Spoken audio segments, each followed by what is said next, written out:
আজকে যেহেতু ফ্রাইডে তাই আমরা একটু বাইরে ঘুরতে যাচ্ছি। এই পুকুরটি যে দেখতে পাচ্ছেন এই পুকুর থেকে অনেক মাছ চলে গেছে বৃষ্টির পানিতে। তো যাই হোক, আমরা সামনে যাচ্ছি। সামনে যেয়ে দেখি এটা কোয়ালিটির ডিপো, এখানে ফিড বিক্রি করা হয়। তো ওখান থেকে সামনে গেলাম, এখানে দেখেন এটা গভর্নমেন্ট প্রজেক্ট।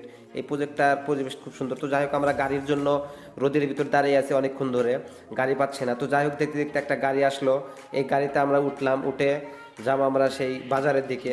তো যাই হোক, আমরা বাজারে চলে আসলাম।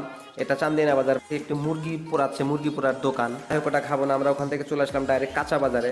কাঁচা বাজারে এসে আমরা কাঁচা বাজার টুকটাক কেনাকাটা করলাম, যত প্রয়োজনীয় জিনিস ছিল সব কিছু কেনাকাটা করলাম। তো সাইডে দেখি এক আলুওয়ালা চাচা মনের সুখে ঝালমুড়ি খাচ্ছে। তো যাই হোক, আমরা সবজি এলাকায় টাকা দিলাম, 500 টাকার নোট, তার কাছে ভাঙতি ছিল না, তাই একটু ওয়েট করলাম। পাশেই দেখি যে কাটা মুরগি এক চাচা কেনার জন্য দামাদামি করতেছে। তো যাই হোক, 500 টাকাতে দিয়েছিলাম, 400 টাকা আমাদের খুচরা টাকা ব্যাগ দিচ্ছে। তো ওখান থেকে আমরা চলে গেলাম মুরগির বাজারে। মুরগির বাজার থেকে একটা মুরগি নিলাম, এটা এখানে ওজন করতেছি। তো যাই হোক, ওখান থেকে এক ছোটো ভাইকে বলা হলো 20 টাকা দেওয়া হলো এক্সট্রা এটা ড্রেসিং করার জন্য।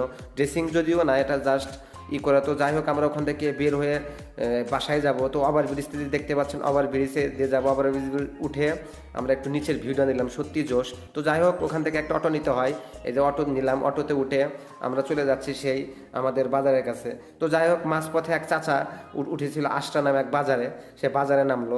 তো যাই হোক, আমরা ওখান থেকে যাচ্ছি আমাদের সেই বাজারে। তো দেখতে দেখতে চলে আসলাম আমাদের আবিদপুর বাজার। এখানে নামলাম, নেমে যে আমার কলিগ ভাড়া দিচ্ছে। তো এই বাজারটার নাম আবিদপুর বাজার। তো ওখান থেকে আমরা চলে গেলাম একটা দোকানে একটু ঠান্ডা খাওয়ার জন্য, আমাদের গলাটা অনেক শুকিয়ে গেছে। তো দেখেন, এই বাজারটা একটু ছোট ছোট বাজার হলেও বাজারটা সুন্দর, সবই পাওয়া যায়। তো ওখান থেকে আমরা এই পাশে আসবো, রাস্তা পার হচ্ছি। রাস্তা পার হয়ে আমাদের বাসার দিকে যেতে হবে।